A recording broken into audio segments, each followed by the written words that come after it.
Is paying for a free game worth it? By now you've probably seen a bunch of Animal Crossing players dropping hours into the new Disney life sim game called Disney Dreamlight Valley.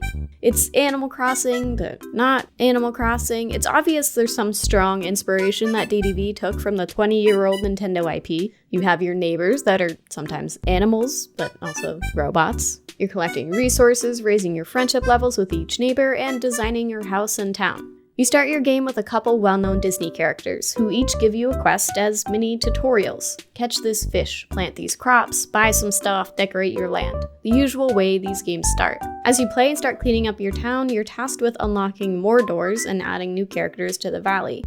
When you clean up, you're collecting quest items.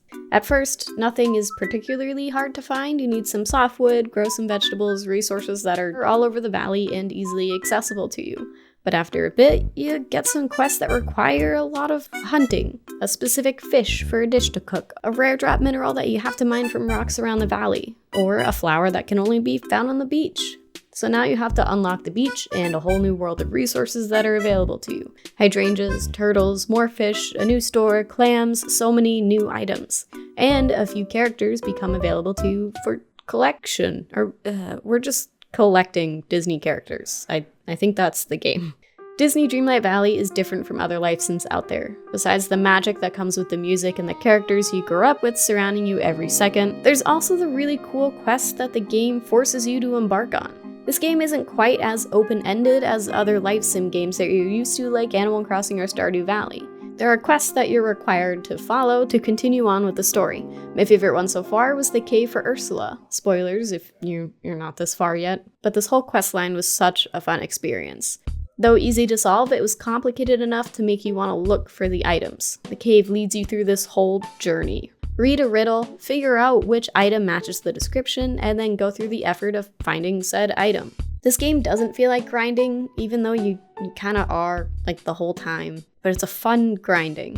Need an emerald? You're gonna have to mine ores in specific areas of the map, which means you have to collect resources to unlock the new area if you haven't yet. But this is still a life sim, so there's plenty to be distracted by. Water a few crops, clean up some night thorns, oh wait, I need the softwood for a quest, then what do you know, the rocks have respawned and you can find that emerald that you weren't lucky enough to get the first time around. Leveling up your neighbors is 100% worth your time. In Animal Crossing, becoming better friends with the villagers got you some, these are cool things. I'm talking about reactions, which I gotta say are worth the friendship building, and their photo, which, I mean, it's up to you if a month of giving gifts to your villagers is worth a photo. In Disney Dreamlight Valley, however, you get level up rewards, like furniture, clothing, and decals for designing your own clothes.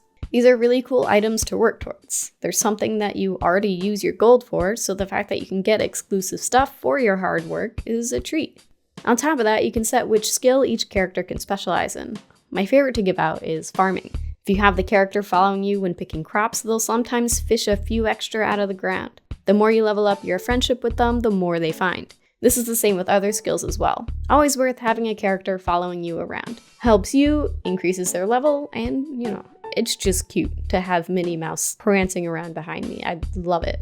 Decorating in this game goes above and beyond, especially outside. Sure, you can place furniture out here, but the stuff I'm most excited to use are the landscape items. These are trees, bushes, grass, lily pads, rocks, so many things that you can just put wherever you want without having to cover your entire island in mannequins just to move your rocks to a specific location on your island.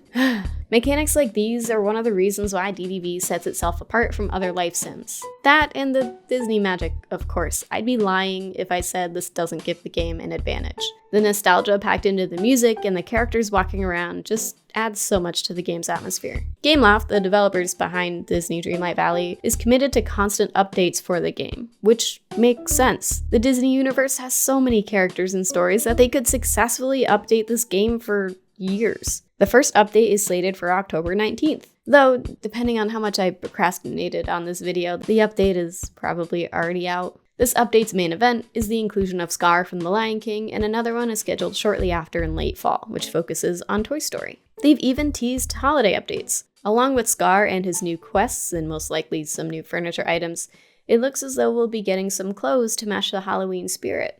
It seems that on top of the normal huge we're adding a character update, we'll also get some small cute additions.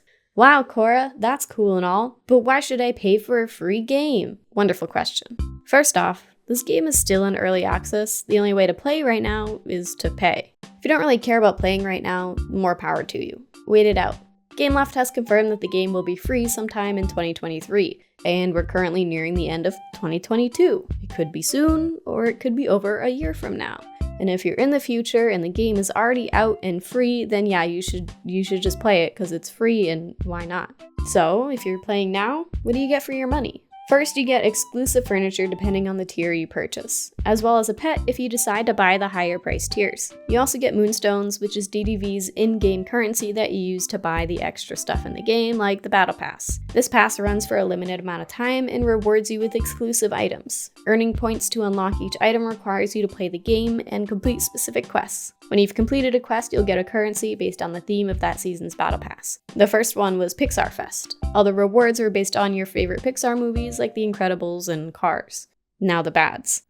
This game is very much still in early access. There are a lot of bugs, balance issues, deleted saves, but the game itself is pretty good.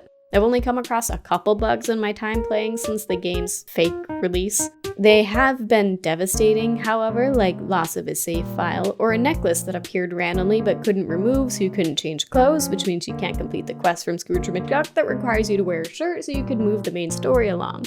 But GameLoft has been pretty good at pushing out hotfixes so that it doesn't really stop everyone from being able to play.